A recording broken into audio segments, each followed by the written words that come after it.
comenzar leyendo hay un pasaje que está en San Lucas, versículo 19, acompáñenme.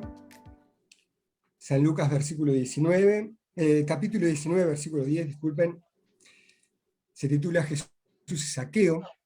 Es cuando el Señor Jesús se encuentra con Zaqueo y va a su casa, y Zaqueo se arrepiente. Y luego el Señor, en el capítulo 19, versículo 10, dice: porque el Hijo del Hombre vino a buscar y a salvar lo que se había perdido. Vemos estos dos propósitos, buscar y salvar. Y por otro lado, lo que se había perdido. Entonces la pregunta es, ¿el hombre sin Cristo está perdido? El hombre que no ha encontrado todavía, que no se ha encontrado con nuestro Señor, ¿en qué condición está? Porque si nosotros hablamos con aquellos que todavía no conocen al Señor, cada uno tiene su pensamiento acerca de sí, y cada uno tiene su propia justicia.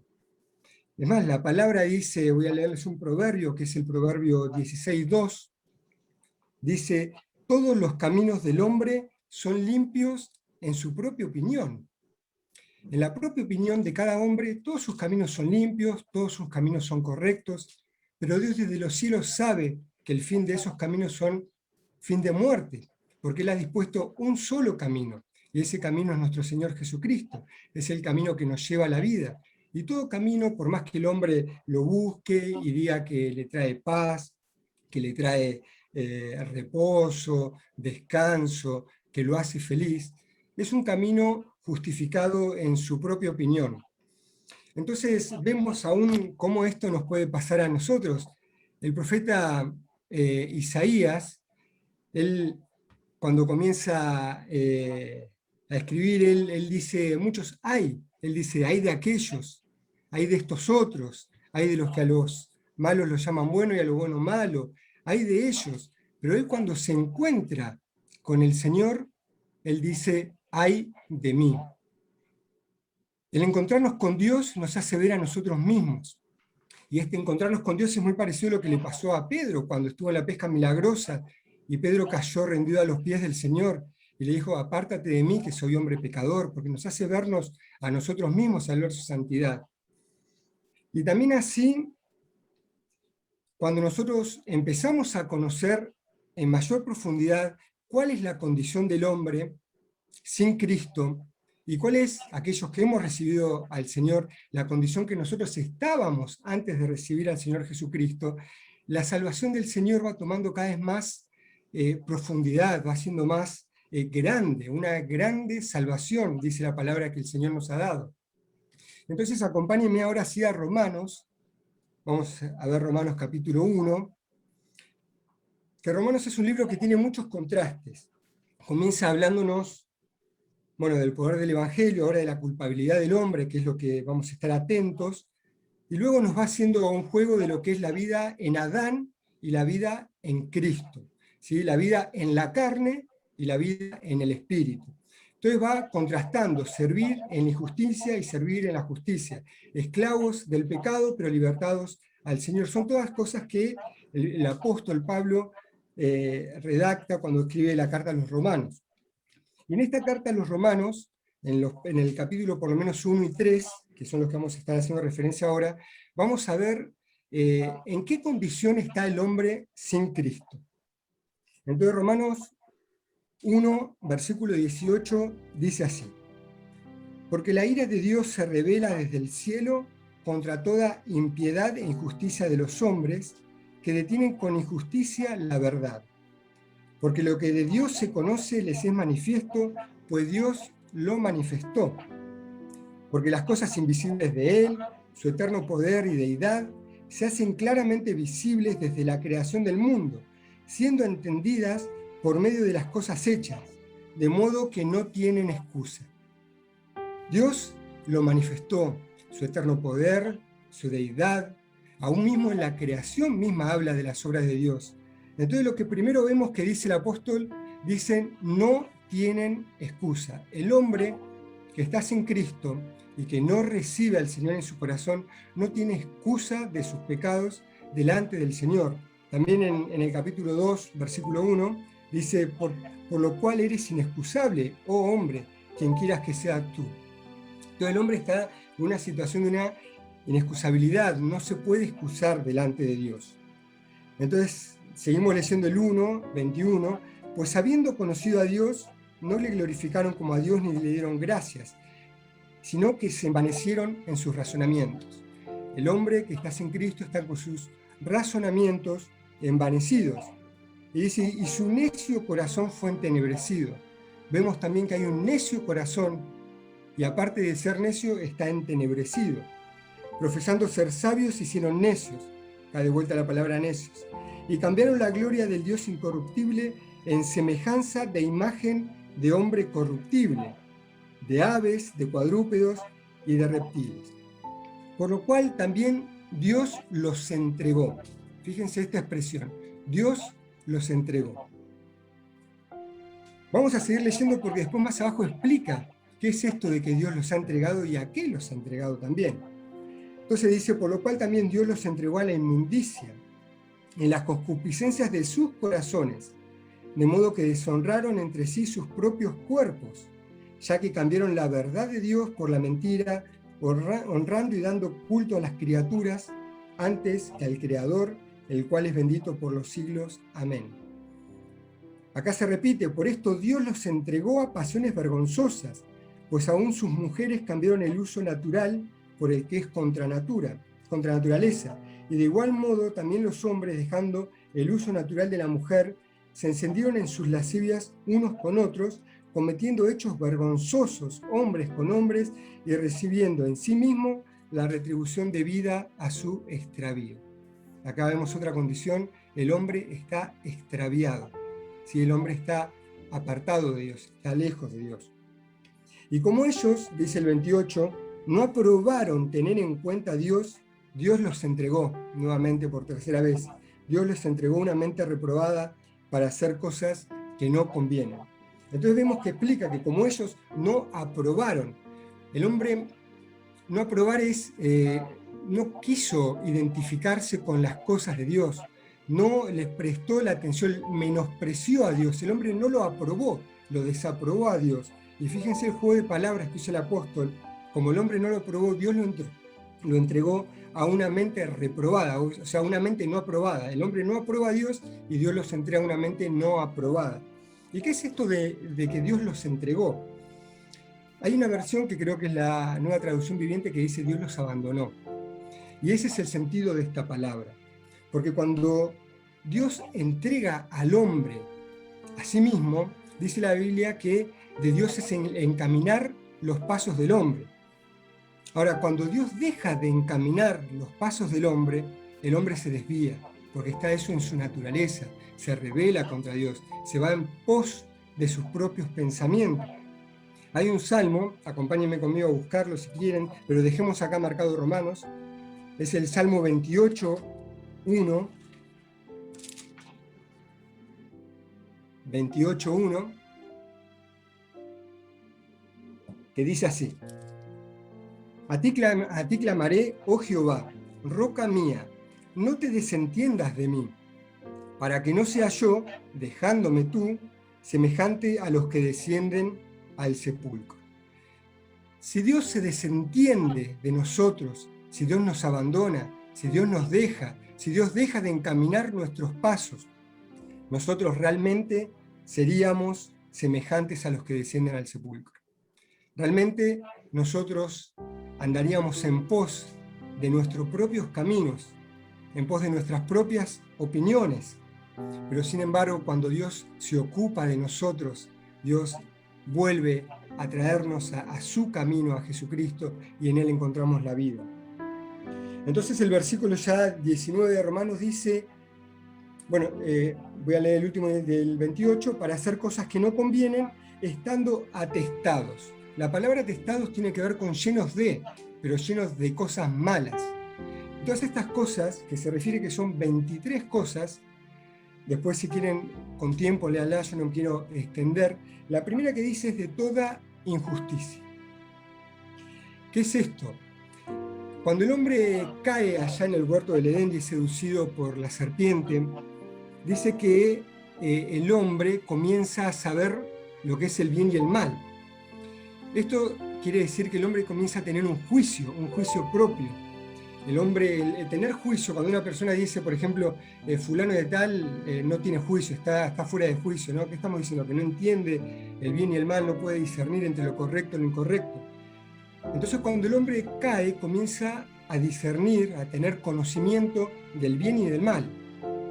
Y ambas cosas son producto de la desobediencia, tanto el mal como el bien. Entonces el hombre comienza a tener una vida basada en su propio juicio, en sus propios valores, en lo que el hombre creía que era correcto, y en esto comienza también a dejar de lado los mandamientos de Dios, la voluntad de Dios. Nosotros podemos ver, vamos a ir unas páginas adelante en Romanos capítulo 10, cuando el apóstol está hablando acerca de la elección de Israel, y si bien él está hablando del pueblo de Israel, que no han recibido a quien vino, al Mesías, a Jesucristo, esto también nos compete a todos, porque dice así el capítulo 10, versículo 3. Dice, porque ignorando la justicia de Dios y procurando establecer la suya propia, no se han sujetado a la justicia de Dios. Entonces vemos que el hombre ignora la justicia de Dios. E ignorar es algo peor que desconocer, porque ignorar quiere decir que yo conozco pero no le quiero prestar la atención debida, de que yo conozco pero no me interesa, de que la menosprecio. O sea, fíjense qué terrible ignorar la justicia de Dios. Es ignorar directamente a Dios, porque la justicia de Dios es un atributo de Dios. Entonces, ¿qué hace el hombre? Ignora la justicia de Dios y procura establecer la suya propia. Vemos acá dos justicias, la justicia de Dios por un lado y la justicia propia del hombre por el otro. Luego, por ahí, como una acotación, dentro de la justicia de Dios hay otras dos justicias. Está la justicia que es por la ley y la justicia que es por la fe. Ambas justicias conducen a la vida. El tema es que ningún ser humano podrá ser justificado por la justicia que es según la ley, porque todos pecaron. Entonces, nuestra justicia es Cristo. Nosotros hoy somos justificados de nuestros pecados por Cristo. Entonces, lo que dice, volviendo ya a Romanos capítulo 1, que el hombre está atestado de toda injusticia. Entonces vamos viendo por ahora que el hombre es inexcusable, que el hombre se envaneció en su razonamiento, que está extraviado, que Dios los entregó a estas tres cosas. Y fíjense estas tres cosas que Dios los entregó, que la menciona tres veces. Una hace referencia al espíritu, el hombre a ser entregado por Dios y andar en pos de sus propios pensamientos, cae en el espíritu porque se hace imágenes y adora a criaturas y a otros dioses, cae en su carne porque dice que se encienden unos con otros, hombres y mujeres, mujeres con mujeres, lesbianismos, hombre con hombres, homosexualidad, y caen en su espíritu porque también su mente está reprobada. Fíjense, una caída completa, un extravío completo por parte del hombre. Vamos a ver ahora en el capítulo 3, porque la condición del hombre sin Cristo, si por ahora viene mal, imagínense, es peor todavía, porque dice, capítulo 3, versículo 9, ¿qué pues? ¿Somos nosotros mejores que ellos? En ninguna manera. Pues ya hemos acusado a judíos y a gentiles que todos están bajo pecado. Todos, como está escrito, no hay justo, ni aun uno. No hay quien entienda, no hay quien busque a Dios. Todos se desviaron, a una se hicieron inútiles. Y fíjense cuál es el fin de este extravío, de que se hicieron inútiles. Inútiles a que Dios ya no los puede usar. Una persona inútil es una persona que no es útil. Entonces, en este extravío el hombre deja de serle útil a Dios. Dios ya no lo puede usar, porque se encuentra justamente en esa situación. Vamos a después avanzar en el 3 también, versículo 23, dice, por cuanto todos pecaron y están destituidos de la gloria de Dios. Esa es otra condición del hombre, destituidos de la gloria de Dios.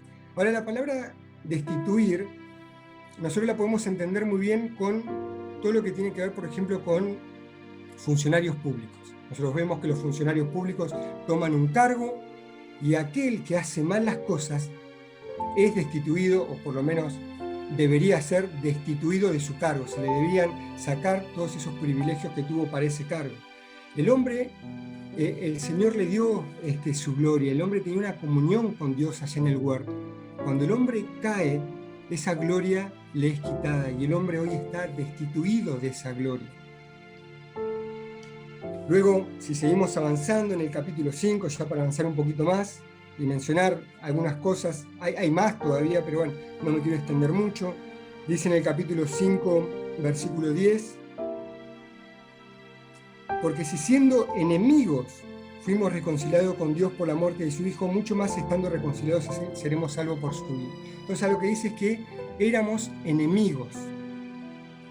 Y en el versículo 12 dice, por tanto, como el pecado entró en el mundo por un hombre, y por el pecado la muerte, así la muerte pasó a todos los hombres, por cuanto todos pecaron. O sea que el hombre estaba sin Cristo, está muerto.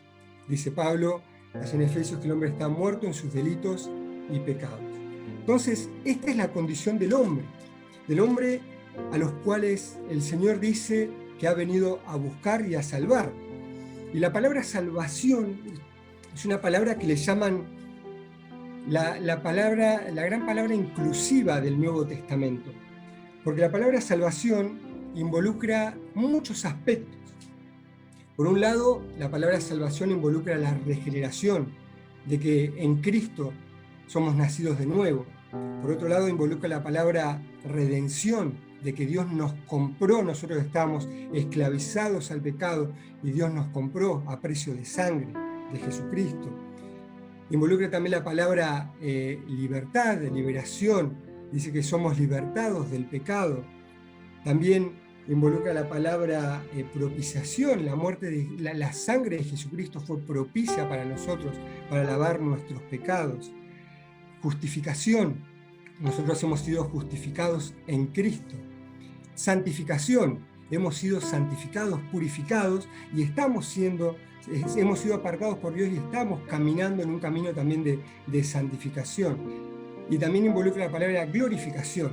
¿Sí? Entonces vemos que es una palabra que es bastante abarcativa. Entonces lo que nosotros vemos en todas estas cosas que estuvimos mirando en estos pasajes, que el hombre era inexcusable, pero sin embargo, cuando nosotros recibimos al Señor Jesucristo en nuestros corazones y su muerte es eficaz para nosotros, nosotros pasamos a una condición de no tener culpas. Dice que el acta que nos era contraria, toda esa lista de cosas que nosotros hicimos en desobediencia, estando en desobediencia, dice que nosotros fuimos liberados, fue clavada y exhibida públicamente en la cruz del Calvario.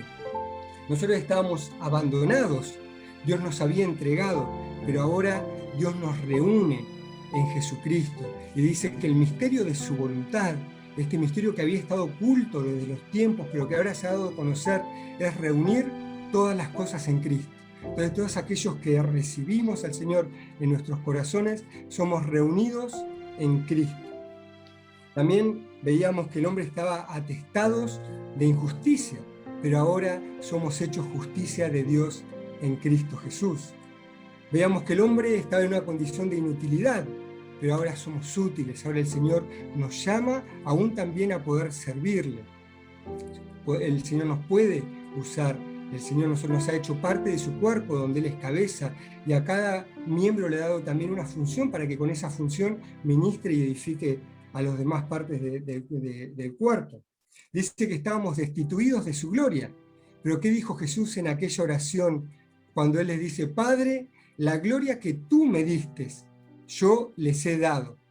Y esa gloria nos volvió, esa gloria vuelve al hombre, es la misma gloria que el Padre le había dado a Jesús. Ahora la iglesia de Cristo tiene esa gloria, y esa gloria tiene un fin, para que sean unos, así como tú y yo, Padre, dice Jesús, somos uno. Esa gloria nos une entre nosotros, nos une a Cristo. Éramos enemigos, pero ahora podemos andar con Cristo, ahora podemos caminar con Cristo. Nos fue dado su Espíritu Santo para que esté en nosotros, este Paracleto que nos ayuda en todas nuestras debilidades. Y también dice que nosotros estábamos muertos. Y ahora al recibir a Cristo, recibimos la vida, porque el Señor Jesús es la vida. Entonces fijémonos qué gran salvación el Señor nos ha dado en Cristo Jesús. Decía el profeta Zacarías, cuando él profetiza, dice que Dios nos ha dado un poderoso Salvador, y ese poderoso Salvador es el que está a favor nuestro para salvarnos y para darnos vida. Pero no solamente esto, el Señor no solamente nos quiere dar una vida, sino que quiere que esa vida sea una vida y una vida abundante. Entonces, para esto, el Señor nos invita y Él dice, venid a mí. Acompáñenme a Mateo capítulo, ya les digo,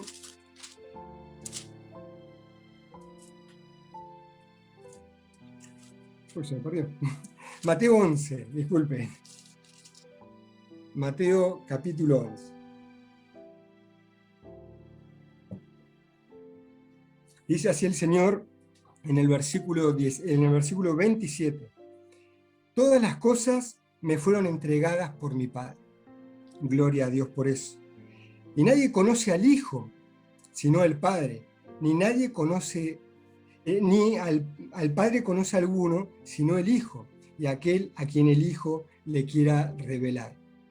En esto, cuando nosotros nacemos de nuevo, cuando nosotros recibimos al Señor Jesús, Él nos da un nuevo corazón, y dice en Jeremías que ese corazón es un corazón para poder conocerle. Y hoy nosotros podemos conocer al Padre porque el Hijo nos ha revelado al Padre. Qué gran privilegio es este. Entonces Jesús continúa diciendo, venid a mí todos los que estáis trabajados y cargados, y yo os haré descansar. Llevad mi yugo sobre vosotros y aprended de mí, que soy manso y humilde de corazón, y hallaréis descanso para vuestras almas, porque mi yugo es fácil y ligera mi carga.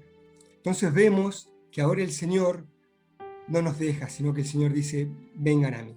En estos tiempos, en los tiempos donde se ha derramado un espíritu de gracia y de oración, cuando traspasaron al Señor Jesucristo en esa cruz del Calvario, nosotros hoy vivimos en tiempos de gracia, en la dispensación de la gracia, y el favor no merecido de Dios nos alcanza, y el Señor dice, venid a mí. ¿Y qué dice? Todos los que están trabajados y cargados, y yo os haré descansar. Ahora, ¿de qué se trata esto? ¿Se tratará de un cansancio en el cuerpo? ¿Se tratará de un cansancio de levantarnos todos los días? No sé a qué hora se levantan ustedes, yo me levanto a las 6:45, de todos los días levantarnos, ir hacia nuestro trabajo, el estrés laboral, todas las cosas que nos pasan a nivel familiar, las cuentas que apretan. ¿Será ese cansancio o será un cansancio en el alma? Porque luego el Señor dice, cuando dice, llevad mi yugo sobre vosotros y aprended de mí, que soy manso y humilde de corazón, y hallaréis descanso para vuestras almas. Ahí Él aclara cuál es el descanso que Él nos quiere traer. Aquel que se ha unido a Cristo descansa también de las obras. En aquel tiempo los judíos se esforzaban mucho para alcanzar la justicia de Dios, y ahí estaba la justicia de los fariseos, una mezcla de justicia, buscando la justicia a través de la ley, pero metiendo su propia justicia. Y el Señor decía que esa justicia no era suficiente, y ellos se esforzaban mucho. Ahora nosotros podemos descansar, porque hubo alguien que pagó por nosotros el precio, hubo un sustituto que pudo cumplir perfectamente toda la ley de Dios. Y Él dijo cuando murió, consumado es, la obra que el Padre me ha dado que haga, esa obra Él la hizo, y hoy nosotros podemos estar descansando y cimentados en Cristo Jesús. Entonces Él, ¿a qué nos invita en esto de descansar? Él nos invita, dice, llevad mi yugo sobre vosotros. El yugo, por ahí, yo acá soy de Neuquén, pero soy de Neuquén de la parte de la capital. Acá no vemos muchas yuntas de bueyes, pero yendo a la cordillera, en aquellos tiempos cuando yo era chico me acuerdo que he visto, y hay algunas esculturas también.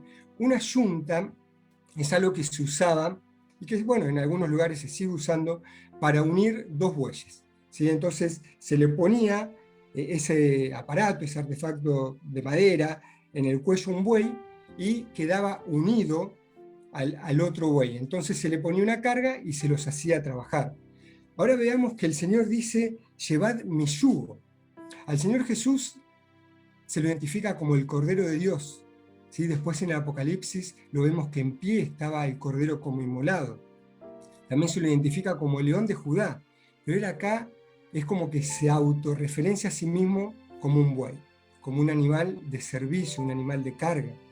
Y él que dice, todos los que están trabajados y cargados, y yo os haré descansar. Llevad mi yugo sobre vosotros y aprended de mí. Dice, aprended de mí, que soy manso y humilde de corazón, y hallaréis descanso para vuestras almas, porque mi yugo es fácil y ligera mi carga. El Señor tenía este yugo, por eso Él dice, llevad mi yugo, y ese yugo a Él lo unía con el Padre. Si nosotros veíamos al Señor Jesús, era como ver al Padre. Él dijo, el que me ha visto a mí, ha visto al Padre. La vida de Dios está tan manifiesta en Jesucristo que aquellos que lo vieron decían, lo vimos lleno de gracia y de verdad. Esa vida fue manifestada y Dios estuvo habitando. Dice que en los tiempos antiguos Dios habitó en el tabernáculo, pero después habitó en Cristo. Y hoy habita en la iglesia para gloria del Señor y también para la nuestra. Entonces, esto de llevar el yugo, esta invitación que Él nos hace, es una invitación a estar unidos a Él. El yugo, esto es lo primero que hace, es un elemento de unión. Por eso también la Biblia dice que aquel que se une al Señor es un espíritu con el Señor. Y en esta unión es una unión en la que podemos vernos individualmente, a la que el Señor nos invita a estar nosotros enyugados al lado de nuestro Señor, pero también es una unión corporativa, porque somos un cuerpo donde Cristo es la cabeza. Me acuerdo que hace unos años atrás vinieron unos hermanos de Chile, de ahí del límite con la frontera argentina, que ellos eran de Huerere, creo que se llama, es un lugar del campo, y ellos nos explicaban cómo hacían para amansar a los bueyes, para poder usarlos con un yugo como una yunta de bueyes. Y esto recuerdo que me trajo mucha luz a ver esa ilustración y también me gustaría poder expresársela a ustedes. Los bueyes cuando son jóvenes es como un caballo, ¿no? Cuando uno los quiere montar hay que amansarlos porque no se dejan. Cuando uno le pone ese yugo, el buey se lo quiere sacar, porque el buey joven es rebelde, él quiere andar por su propio camino, él no quiere estar atado a algo. Pero ¿qué hace? Se lo pone al lado de un buey mayor, de un buey que ya ha sido amansado, de un buey que es manso, de un buey que se lo puede tratar. Por eso nuestro Señor decía, llevad mi yugo, porque Él ya hace referencia a ese buey que ya ha sido amansado, que es un buey que busca la voluntad de Dios, que no anda revolucionado con las cosas del mundo, sino que Él tiene los ojos puestos en su Padre y su comida es hacer su voluntad y terminar su obra. Y a Él es al que nosotros nos unimos, ¿sí?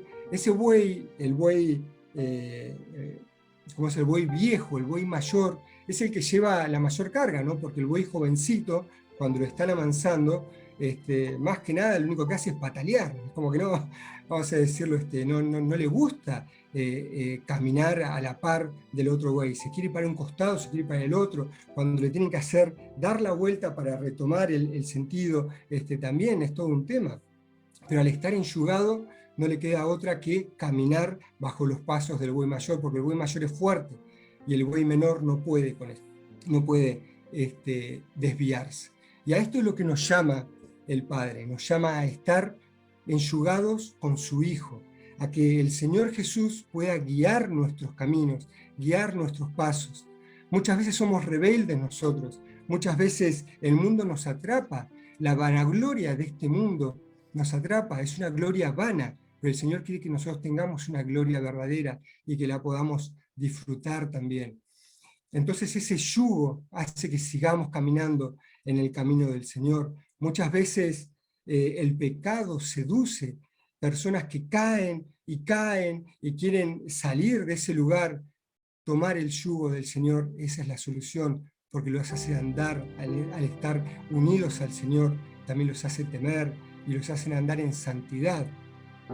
Vemos que ese yugo también es un yugo donde el Señor lleva la carga más pesada, pero para Él esa carga es fácil y es ligera, porque es la carga que el Padre le ha dado, y para Él no es nada gravoso, para Él es un placer en su corazón poder cumplir con la voluntad de Dios. Y así también tiene que ser para nosotros, ser un placer para nosotros poder cumplir la voluntad de Dios. Aquel que ama a Dios, no le es gravoso guardar sus mandamientos. Y en eso también conocemos que amamos a Dios, en que guardamos sus mandamientos. Y sus mandamientos no nos son gravosos. Y por último, hermanos, ese yugo también nos saca de los lugares pantanosos, de las dificultades de nuestra vida. Muchas veces la vida, ya sea por errores propios o por cosas que nos han acontecido, nos llevan a estar en un lugar del cual no podemos salir, del cual queremos andar y tropezamos, del cual nos inmoviliza, queremos movernos y estamos ahí estancados, o estamos siempre mirando hacia atrás, siempre mirando a eso que ocurrió y no podemos seguir adelante. Pero este yugo con el Señor nos saca de ese pantano, de ese pozo depresivo, de ese lugar donde por ahí estamos, donde hemos caído. Y como le digo, tal vez es algo que la misma vida, no es algo tal vez provocado, o posiblemente sí, pero la solución para nuestras vidas es ir a Cristo y enjugarnos con Él, llevar su yugo y caminar juntamente con Él. Cuando nosotros caminamos con Él, ese caminar se hace más fácil, porque inclusive estamos pegados unos al otro, podemos aprender a escuchar su voz. Cuando Él camina, nosotros caminamos. Cuando Él se detiene, nosotros nos detenemos. Esto nos hace perseverar en el camino. En la palabra se menciona muchas veces permanecer, pero el permanecer en Cristo no es algo estático, no involucra el estar quietos. Dice la palabra ya en 1 de Juan, aquel que dice que permanece en Él debe de andar como Él anduvo.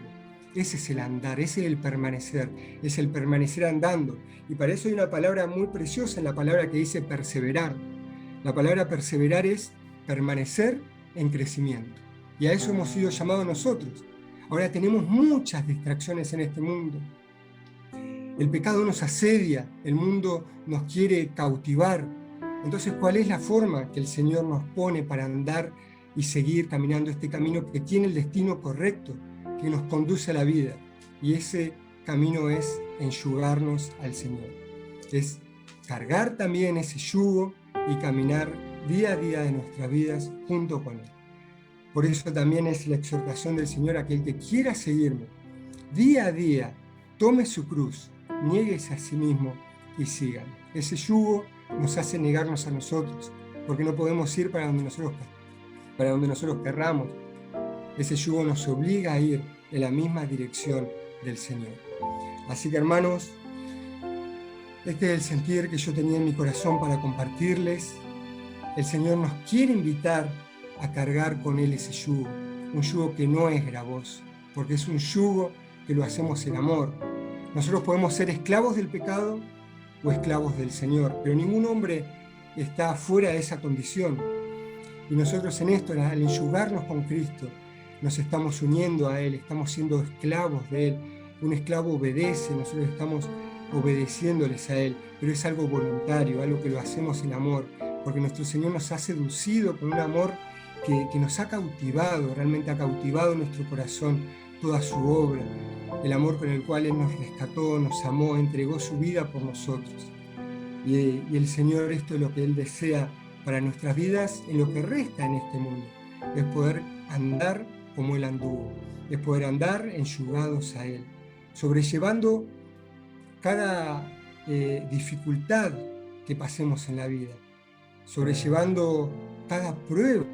¿Cómo las podemos sobrellevar si no es andando juntamente con el Señor? Así que, mis hermanos, es un desafío, pero también es un privilegio. Que el Dios de los cielos, el cual nos amó con un amor tan grande, no solamente haya enviado a su Hijo para salvarnos, sino que haya enviado a su Hijo para que nosotros podamos estar conduciéndonos todos los días de nuestra vida junto a Él. Y para eso nos dio su Espíritu Santo, que fue derramado en nuestros corazones y que hoy nos habita y que es ese paracleto que nos ayuda en todas nuestras dificultades.